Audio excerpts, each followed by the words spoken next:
പൊതുബജറ്റിൽ ഉറ്റുനോക്കുകയാണ് രാജ്യം. ധനമന്ത്രി നിർമ്മലാ സീതാരാമൻ രാവിലെ 11 മണിക്കാണ് ബജറ്റ് അവതരിപ്പിക്കുക. ഇടത്തരക്കാർക്കും പിന്നാക്കക്കാർക്കും ബജറ്റിൽ ഊന്നൽ നൽകുമെന്നാണ് സൂചന. ആദായ നികുതി വ്യവസ്ഥകളിൽ ഇളവ് വരുത്തുമോ എന്നതിലാണ് ആകാംക്ഷ. വയനാടിന് പ്രത്യേക പാക്കേജ് അനുവദിക്കുമെന്ന പ്രതീക്ഷയിലാണ് കേരളം. കൂടുതൽ വിവരങ്ങളുമായി പിയാ സുനിൽ ഡൽഹിയിൽ നിന്ന് ചേരുന്നു. ഇന്ന് ഡൽഹിയിലേക്കാണ് എല്ലാ കണ്ണുകളും ഉറ്റുനോക്കുന്നത്. Piya Sunil, very good morning. 2 ചോദ്യങ്ങളാണ്. ഇടത്തരക്കാർക്കുള്ള പ്രഖ്യാപനങ്ങൾ, വമ്പൻ പ്രഖ്യാപനങ്ങളിൽ ഇന്നത്തെ ബജറ്റിൽ ഉണ്ടാകുമോ എന്നുള്ളതാണ്. റെക്കോർഡ് കുറിക്കാൻ പോവുകയാണ് CD ദേശ്മുഖിനോടൊപ്പം നമ്മുടെ നിർമ്മലാ സീതാരാമൻ. തുടർച്ചയായി 8ാമത്തെ ബഡ്ജറ്റാണ്. 7 പൂർണ്ണ ബഡ്ജറ്റും 1 ഇടക്കാല ബഡ്ജറ്റും. പിയാ സുനിൽ, എന്തൊക്കെ പ്രതീക്ഷകളാണ് പിയാ സുനിലിനുള്ളത്, രാജ്യത്തിനുള്ളത്, കേരളത്തിനുള്ളത്? ബഡ്ജറ്റ് അവതരിപ്പിക്കുമ്പോൾ നിർമ്മലാ സീതാരാമൻ ഒരുങ്ങിയോ ദില്ലി? Good morning Arun. ഞാനിപ്പോൾ നിൽക്കുന്നത് പുതിയ പാർലമെൻറ്റ് മന്ദിരത്തിന് മുന്നിലാണ്. എനിക്ക് എതിർവശത്ത് റെയിൽ ഭവനാണ്. അപ്പോൾ ഇന്ന് പൊതുബജറ്റ്, ഈ പൊതുബജറ്റിനൊപ്പം റെയിൽവേ ബജറ്റും കൂടി ഒരുമിച്ചാണ് അവതരിപ്പിക്കുക. മുൻകാലങ്ങളിൽ റെയിൽവേ ബജറ്റും പൊതുബജറ്റും രണ്ടും 2 ഘട്ടമായാണ് അവതരിപ്പിച്ചിരുന്നത്. ആദ്യം സാമ്പത്തിക സർവേ വയ്ക്കും, അതിനുശേഷം റെയിൽവേ ബജറ്റ് അവതരിപ്പിക്കും, അതിനുശേഷം പിന്നീട് പൊതുബജറ്റ് അവതരിപ്പിക്കും. അങ്ങനെ ഒരു വലിയ പ്രക്രിയയായിരുന്നു. നരേന്ദ്രമോദി സർക്കാർ അധികാരത്തിൽ വന്ന ശേഷമാണ് റെയിൽവേ ബജറ്റും പൊതുബജറ്റും ഒന്നിച്ചാക്കി ഒറ്റ ബജറ്റാക്കി മാറ്റിയത്. ഏതായാലും നിർമ്മലാ സീതാരാമൻ ഈ ബജറ്റ് പ്രസംഗങ്ങളുടെ കാര്യത്തിലും റെക്കോർഡ് സൃഷ്ടിച്ചിട്ടുണ്ട്. 2020 ഏതാണ്ട് 2 മണിക്കൂർ 42 മിനിറ്റ് നീണ്ട ബജറ്റ് പ്രസംഗമാണ് നിർമ്മലാ സീതാരാമൻ നടത്തിയത്.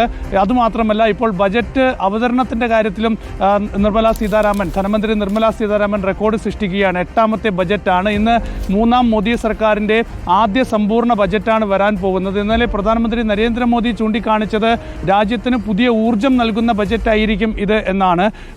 സ്വാതന്ത്ര്യത്തിൻ്റെ 100ാം വാർഷികം ആഘോഷിക്കുമ്പോൾ രാജ്യം സമ്പൂർണ്ണ വികസനത്തിലേക്ക് എത്തും എന്നാണ് പ്രധാനമന്ത്രി നരേന്ദ്രമോദി ചൂണ്ടിക്കാണിച്ചത്. ഏതായാലും ഇന്ന് 11 മണിക്കാണ് ധനമന്ത്രി നിർമ്മലാ സീതാരാമൻ ബജറ്റ് അവതരിപ്പിക്കാൻ പോകുന്നത്. ബജറ്റ് തയ്യാറാക്കുന്ന പ്രക്രിയയൊക്കെ തന്നെ മാസങ്ങൾ നീണ്ട പ്രക്രിയയാണ്. ധനമന്ത്രാലയം എത്രയോ ആഴ്ചകളായി ധനമന്ത്രാലയത്തിൻ്റെ എല്ലാ കതകുകളും അടച്ചു വെച്ചിരിക്കുകയാണ്. അവിടെ തന്നെയാണ് എല്ലാ ജീവനക്കാരും താമസിക്കുന്നത്. മുൻപൊക്കെ പണ്ട് ഈ ബജറ്റ് ഡോക്യുമെൻ്റ് ചോർന്നതൊക്കെ തന്നെ വലിയ വിവാദമായൊരു കാലമുണ്ട്. അതിനെ തുടർന്ന് ഈ ബജറ്റ് ഡോക്യുമെൻ്റ് പ്രിൻ്റ് ചെയ്യുന്നത് രാഷ്ട്രപതി ഭവൻ്റെ ഉള്ളിലേക്ക് മാറ്റിയിരുന്നു. പിന്നീട് 1980കളിലാണെന്ന് തോന്നുന്നു ഈ ബജറ്റ് രേഖകൾ പ്രിൻ്റ് ചെയ്യുന്നത് പിന്നീട് ധനമന്ത്രാലയത്തിൻ്റെ ഉള്ളിൽ തന്നെയാക്കി. അതായത് നോർത്ത് ബ്ലോക്കിൽ ധനമന്ത്രാലയം പ്രവർത്തിക്കുന്നതിൻ്റെ ബേസ്മെൻറ്റിലാണ് ഈ ബജറ്റ് ഡോക്യുമെൻ്റ് പ്രിൻ്റ് ചെയ്യുന്നത്. അത്രയും സുരക്ഷിതമായിട്ടൊക്കെയാണ് ഇതിൻ്റെ നടപടിക്രമങ്ങൾ പുരോഗമിക്കുന്നത്. ഏതായാലും ഇന്ന് രാവിലെ ധനമന്ത്രി നിർമ്മലാ സീതാരാമൻ ബജറ്റുമായി രാഷ്ട്രപതി ഭവനിലെത്തും. അതിനുശേഷം രാഷ്ട്രപതിയുടെ അംഗീകാരം വാങ്ങിയ ശേഷം പിന്നീട് പാർലമെൻറ്റിലെത്തുകയും പിന്നീട് കേന്ദ്രമന്ത്രിസഭാ യോഗം രാവിലെ ചേരും. കേന്ദ്രമന്ത്രിസഭയുടെ അംഗീകാരത്തോടു കൂടിയായിരിക്കും 11 മണിക്ക് ധനമന്ത്രി നിർമ്മലാ സീതാരാമൻ ഈ ബജറ്റ് അവതരിപ്പിക്കുക. തീർച്ചയായും രാജ്യം വലിയ പ്രതീക്ഷയോടെയാണ് കാത്തിരിക്കുന്നത്. മാത്രമല്ല, രാജ്യത്തെ മധ്യവർഗവും വലിയ പ്രതീക്ഷയോടെയാണ് കാത്തിരിക്കുന്നത്. ഈ ആദായ നികുതിയിലൊക്കെ തന്നെ എന്തെങ്കിലും മാറ്റം വരുമോ എന്നറിയാനായി. ആദായ നികുതി സ്ലാബുകളിൽ ചെറിയ മാറ്റം ഇത്തവണ ഉണ്ടാകും എന്നൊക്കെ ചില റിപ്പോർട്ടുകൾ പുറത്തു വരുന്നു.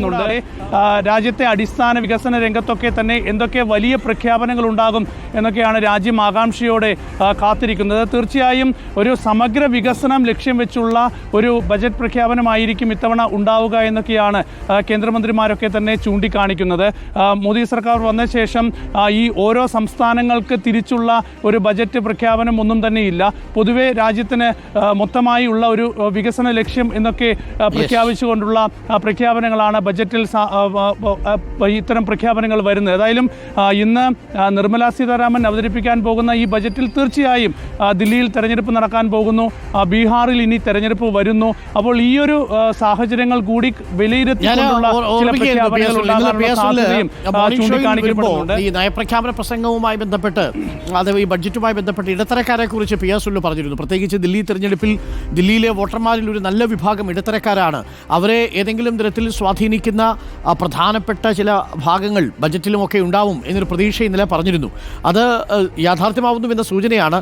അതിനുശേഷം ഈ ഇടത്തരക്കാരെ കുറിച്ച് പ്രസിഡന്റ് 8 തവണയാണ് സംസാരിച്ചത്. 8 തവണ ഇടത്തരക്കാരെന്ന വാക്കുപയോഗിക്കുന്നു. പ്രധാനമന്ത്രി തന്നെ ഇടത്തരക്കാർക്കും പാവപ്പെട്ടവർക്കും ഐശ്വര്യം ഉണ്ടാവട്ടെ എന്ന് പറയുന്നു. നിർമ്മലാ സീതാരാമൻ തന്നെ അതിൻ്റെ സൂചന നൽകുന്നു. അപ്പോൾ ഇടത്തരക്കാർക്കുള്ള വലിയ പ്രഖ്യാപനങ്ങളാണ് നമ്മൾ കാത്തിരിക്കുന്നത്. പ്രത്യേകിച്ച് 2 തിരഞ്ഞെടുപ്പുകൾ. ഒന്ന് ഡൽഹി തിരഞ്ഞെടുപ്പ് നടക്കാൻ പോകുന്നു 5-ാം തീയതി. അത് കഴിഞ്ഞാൽ പിന്നെ ഒക്ടോബറിൽ നടക്കേണ്ട ബീഹാറിലെ തിരഞ്ഞെടുപ്പ്.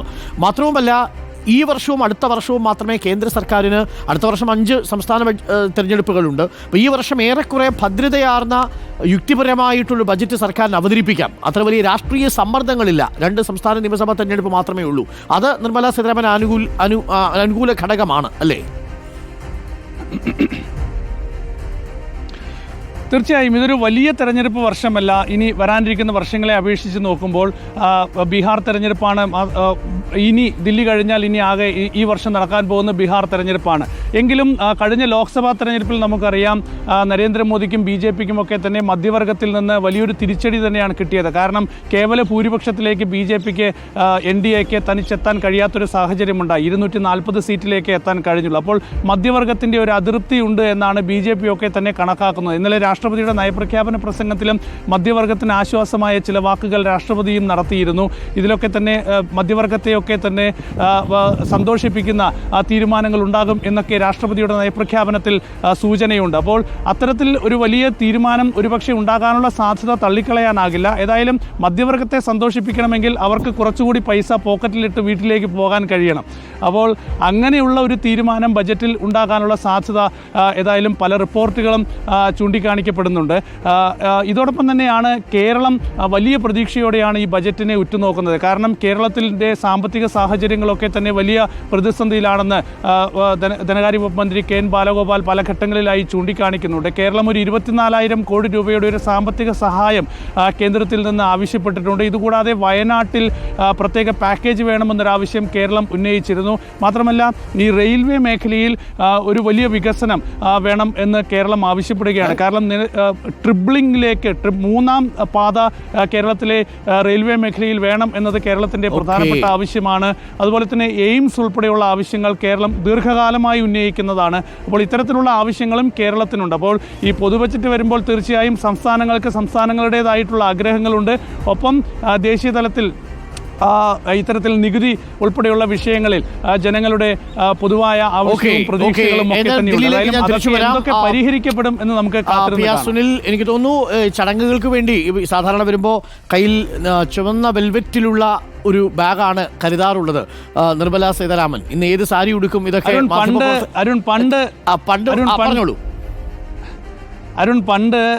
പണ്ട് സൂട്ട് കേസിലായിരുന്നു ഈ ബജറ്റ് ഡോക്യുമെന്റ് ധനമന്ത്രിമാർ പാർലമെന്റിലേക്ക് കൊണ്ടുവന്നിരുന്നത്. സൂട്ട് കേസ് ഇങ്ങനെ ഉയർത്തിപ്പിടിച്ച് രാവിലെ ക്യാമറയ്ക്ക് മുമ്പിൽ പോസ്റ്റ് ചെയ്യുമായിരുന്നു ധനമന്ത്രിമാർ. ധനമന്ത്രിയായിരുന്ന P. ചിദംബരവും അങ്ങനെയാണ് പാർലമെന്റിലേക്ക് വന്നിരുന്നത്. നിർമ്മലാ സീതാരാമൻ ധനമന്ത്രിയായ ശേഷമാണ് ഈ ഒരു ചുവന്ന പട്ടിൽ പൊതിഞ്ഞ ബജറ്റ് ഡോക്യുമെന്റ് കൊണ്ടുവരുന്ന ഒരു സ്ഥിതിയിലേക്ക് കാര്യങ്ങൾ മാറിയത്. അതും ബജറ്റ് ഡോക്യുമെന്റ് അല്ല, ഒരു ഐപാഡ് ഡിജിറ്റൽ ഡോക്യുമെന്റ് ആയാണ് ബജറ്റ് ഇപ്പോൾ ധനമന്ത്രി നിർമ്മലാ സീതാരാമൻ കൊണ്ടുവരുന്നത്. ഓക്കെ, മാത്രമല്ല അതിനു മുൻപൊരു കാലം ഉണ്ടായിരുന്നു P. സുനിൽ, ബജറ്റ് ബ്രീഫ് കേസിലാക്കുന്നതിന് മുമ്പ് വലിയ ചാക്കുകെട്ടുകളിലാണ് അത്രേ കൊണ്ടുവന്നിരുന്നത്. അങ്ങനെയാണ് ആ വാക്ക് വന്നത് എന്നാണ് ചരിത്രത്തിൽ രേഖപ്പെടുത്തുന്നത്. മുഖോട്ടെ ആ ബഡ്ജറ്റ് പിന്നീട് അങ്ങനെയാണ് ആ വാക്കായിട്ട് മാറുന്നത്. ഏറെ കൗതുകകരമായ ഒരു കാര്യം കൂടിയുണ്ട്. Thank you P. സുനിൽ.